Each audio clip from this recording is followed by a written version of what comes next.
कि सहमति रख ली तेरी मुझे गैर बताने में, अपना मुझे भी आजकल कोई खैर नहीं लगता। सहमति रख ली तेरी मुझे गैर बताने में, अपना मुझे भी आजकल कोई खैर नहीं लगता। तुझे पहचानने से नकार रही है आवाम, इनकी बातों से ये तेरा शहर नहीं लगता। और तुझे मारने की हिमाकत करता मैं, मगर सुना है तेरे जिस्म को कोई जहर नहीं लगता।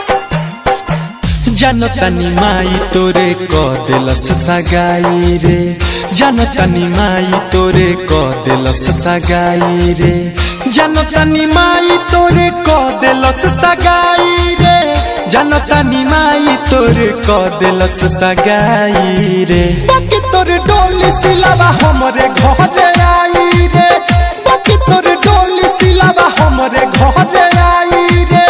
जदि केहू बोली तो गोली चल जाई रे।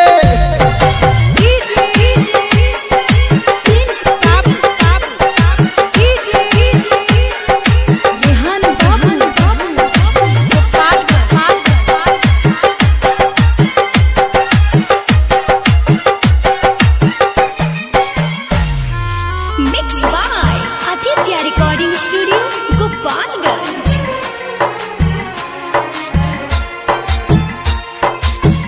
दिल में तोरा के बसा के रखले बानी रे, प्यार करिल कितना सारा लोगवा जानी रे।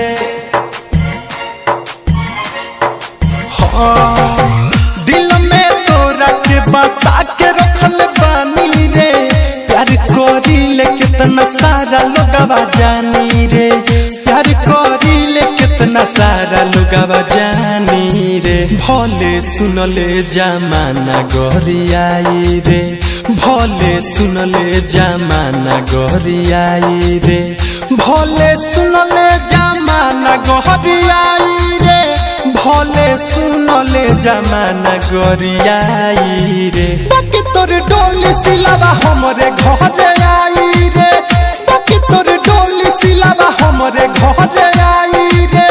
जदि केहू बोली तो गोली चल जाई रे।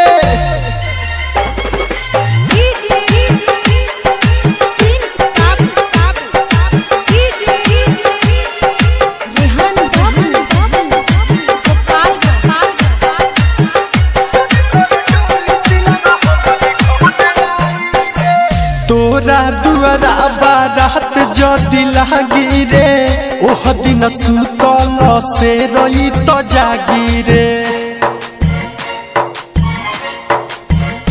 सुन, तोरा दुआरा बारात जदि लागी रे, ओह दिन सुतल से रही जागी रे, ओह दिन सुतल से रही जागी रे। शेषनाथ दीपक कहता कसम खाई रे, शेषनाथ दीपक कहता कसम खाई रे, शेषनाथ दीपक कहता कसम खाई रे। छोटे सिद्दीकी कहेले कसम खाई रे। सुन तोर डोली सिलावा हमरे घर आई रे, सुन तोर डोली सिलावा हमरे घर आई रे। जदि केहू बोली तो गोली चल जाई रे। बुझल है।